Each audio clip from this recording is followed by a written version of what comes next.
কাছাড়ের টিকিট বিক্ষোভের চাপে বিজেপি, ড্যামেজ কন্ট্রোলে জয়ন্ত মাল্লা বড়ুয়া। 2026 বিধানসভা নির্বাচনের আগে টিকিট বন্টনকে ঘিরে কাছাড় বিজেপির অন্দরে বিক্ষোভ তীব্র আকার নিয়েছে। এই পরিস্থিতিতে টিকিট বঞ্চিত বর্তমান বিধায়কদের সঙ্গে দেখা করতে শিলচরে আসেন মন্ত্রী জয়ন্ত মাল্লা বড়ুয়া, যা স্পষ্টভাবেই ড্যামেজ কন্ট্রোল উদ্যোগ হিসেবে দেখা হচ্ছে। সবচেয়ে বড় ধাক্কা ধলাই কেন্দ্রে বিধায়ক নিহার রঞ্জন দাস দলীয় প্রাথমিক সদস্য পদ ছেড়ে সশস্ত্র প্রার্থী হিসেবে লড়াই করার ঘোষণা দিয়েছেন। একইভাবে উধারবন কেন্দ্রেও দীর্ঘদিনের বিজেপি কর্মীদের ক্ষোভ চরমে। প্রার্থী হিসেবে রাজদীপ গোয়ালাকে বেছে নেওয়ায় 10 জন পুরনো নেতা দল ছেড়ে সশস্ত্র লড়াইয়ের সিদ্ধান্ত নিয়েছেন। শনিবার শিলচরে বিধায়ক দীপায়ন চক্রবর্তীর বাসভবন থেকে বেরিয়ে জয়ন্ত মাল্লা বড়ুয়া বলেন, এটি সৌজন্য সাক্ষাৎ। 5 বছর একসঙ্গে কাজ করেছি, টিকিট না পেলেও সবাইকে দল, রাজ্যের উন্নয়ন, শান্তি ও অগ্রগতির জন্য কাজ করাটা বিজেপির নীতি। সবাই দলীয় কর্মী, দলই বড়।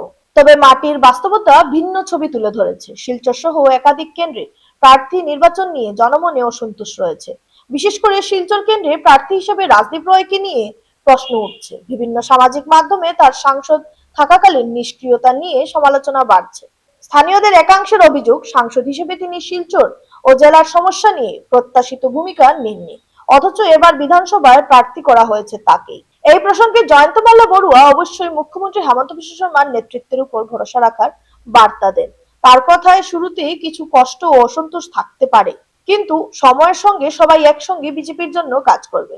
উন্নয়নের কাজ অব্যাহত থাকবে। রাজনৈতিক মহলের মতে বরাক উপত্যকায় টিকিট বিক্ষোভ, বিদ্রোহী প্রার্থী এবং প্রার্থী নির্বাচনে অসন্তোষ সব মিলিয়ে বিজেপির জন্য চ্যালেঞ্জ ক্রমেই বাড়ছে।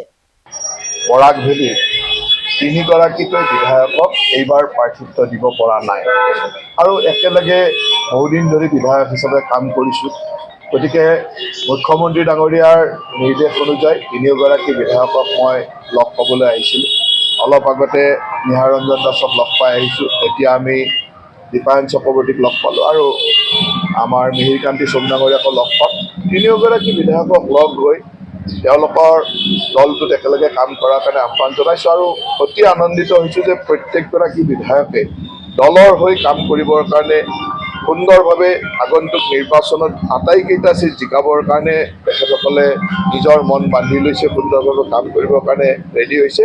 মই সকলোকে ধন্যবাদো জনাইছোঁ আৰু একেলগে আমাৰ দলটোৱে সদায় এটা শৃংখলাৰ মাজেৰে কাম কৰে। দলটো সদায় বিকাশৰ উন্নয়নৰ দিশত কাম কৰে। মুখ্যমন্ত্ৰী হিমন্ত বিশ্ব শৰ্মা ডাঙৰীয়াই যোৱা 5টা বছৰত অসমক ভাৰতবৰ্ষৰ শ্ৰেষ্ঠতম দ্ৰুতগতিত বিকশিত ৰাজ্য হিচাপে প্ৰতিষ্ঠিত কৰিছে। গতিকে এইজন মুখ্যমন্ত্ৰীৰ নেতৃত্বত ডেভেলপমেণ্ট তীব্ৰ গতিত চলি থাকিব, কোনো চিন্তা কৰিব লগা। উধাৰবন্দৰ চিটত কি হ'ল, পুৰণা একচুৱেল যেহেতু বিজেপি ৰিজাইন কৰিলে, সকলো দুই এদিনত মানুহৰ ক্ষোভ অসন্তুষ্টি থাকে। যেতিয়া নিজৰ পচন্দৰ বিধায়ক বা পচন্দৰ মানুহজনে টিকট নাপায়, এদিন দুদিনত ক্ষোভ অসন্তুষ্টি থাকে। কিন্তু আমাৰ দলটো ইমানেই শৃংখলিত যে এই ক্ষোভ অসন্তুষ্টিটো বহুত দীঘলীয়া দিনলৈ নাথাকে আৰু সকলোৱে এই ক্ষোভ অসন্তুষ্টি এৰি এতিয়া নিৰ্বাচনৰ কাৰণে কাম কৰিবৰ কাৰণে ডেমেজ বুলি নাই। ইয়াত একো ডেমেজৰ কথা নাই। ইয়াত হ'ল যিসকল সতীৰ্থ বিধায়কৰ লগত যোৱা 5 বছৰ একেলগে কাম কৰিলোঁ, তেনেকুৱা বিধায়ক 2-4জনে টিকট নাপালে মনত মোৰ দুখ আছে। 3জনকৈ বৰাক ভেলীৰ বিধায়কত, মই বৰাক ভেলীত মোটামুটিকৈ মই গাৰ্জেন মিনিষ্টাৰ হিচাপে ইয়াত সদায় কাম কৰি আহিছোঁ, সদায় সকলোকে লগ পাই থাকোঁ। তেনেকুৱা 3গৰাকী বিধায়কে প্ৰাৰ্থিত্ব পোৱা নাই। তিনিওগৰাকীৰ ঘৰলৈ যোৱাটো মোৰ দায়িত্ব আৰু মই মোৰ দায়িত্ব পালন কৰিছোঁ। আৰু মোক আনন্দ লাগিছে এইটোৱে যে প্ৰতিগৰাকীয়ে খুব আনন্দৰে কৈছে যে আমি দলৰ কাৰণে কাম কৰিম, চিন্তা কৰিব নালাগে।